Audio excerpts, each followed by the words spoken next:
যুদ্ধবিধ্বস্ত ফিলিস্তিনের তাঁবুতে তাঁবুতে খাবার পৌঁছে দিচ্ছেন বাংলাদেশি স্বেচ্ছাসেবকরা, আর তাতেই বাংলাদেশের প্রতি শুকরিয়া জানাচ্ছেন সেখানকার বাসিন্দারা।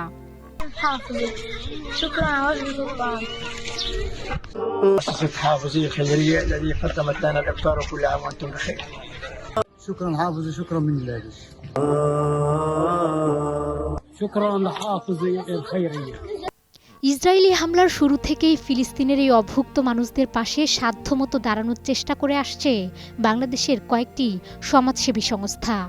হাফেজি চ্যারিটেবল সোসাইটি অব বাংলাদেশের আয়োজনে প্রতিদিন গাজায় রান্না করা হচ্ছে প্রায় 2000 মানুষের খাবার। সেই খাবার গাজার খান ইউনিস, দেহের আল বালা, মাওয়াসি কারারা, উত্তর গাজা সহ বিভিন্ন বিধ্বস্ত এলাকায় পৌঁছে দেন স্বেচ্ছাসেবকরা। السكر كان ب4 شواكل وصار ب20 شيكل. نقول إلى مؤسسة حافظي نحتاج إلى كل شيء. نحن بحاجتكم والسلام عليكم ورحمة الله। বাংলাদেশের স্বনামধন্য আলেমদের তত্ত্বাবধানে পরিচালিত এই সংস্থাটি গাজায় তাঁবু নির্মাণ করে আসছে, পাশাপাশি পুনর্নির্মাণ করে দিচ্ছেন ক্ষতিগ্রস্ত মসজিদগুলোও। যা করতে গিয়ে ইতোমধ্যে প্রাণ হারিয়েছেন তাদের 2জন স্বেচ্ছাসেবকও। তবুও গাজাবাসী স্বাভাবিক পরিস্থিতিতে ফেরা না পর্যন্ত এই সেবা চালিয়ে যাওয়ার কথা জানিয়েছে সংস্থাটি। আমি বাংলাদেশের প্রিয় ভাই ও বোনদের অনুরোধ করব, আপনারা আপনাদের সামর্থ্য অনুযায়ী আমরা সহ যে কোনো সেবা সংস্থা যারা গাজায় কার্যক্রম চলমান রেখেছেন তাদের মাধ্যমে আপনারা গাজাবাসীর পাশে দাঁড়ান। এই সময় আপনাদের সহযোগিতা গাজাবাসীদের একান্তই প্রয়োজন। গাজার নির্যাতিত মুসলমানদের জন্য সহায়তা কর্মসূচি অব্যাহত রাখতে বাংলাদেশ থেকে সামর্থ্যবানদের অর্থনৈতিক সাহায্য কামনা করেছেন সংশ্লিষ্টরা।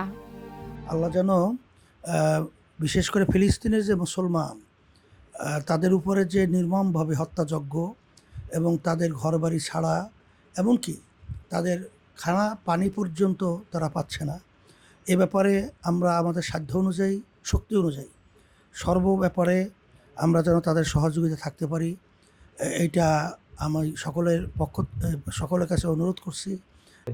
আমি হাফিজি চ্যারিটেবল সোসাইটি অব বাংলাদেশের উত্তরোত্তর উন্নতি এবং সাফল্য কামনা করি এবং সারা বাংলাদেশ এবং দেশ বিদেশে মুসলমান ভাই বোনরা যারা বসবাস করছেন তাদের সকলের প্রতি উদাত্ত আহ্বান রাখি যে তারা হাফিজি চ্যারিটেবল সোসাইটি অব বাংলাদেশের দেশে বিদেশের এই সকল সেবা কার্যক্রমে তারা সহযোগিতার হাত সম্প্রসারিত করবেন।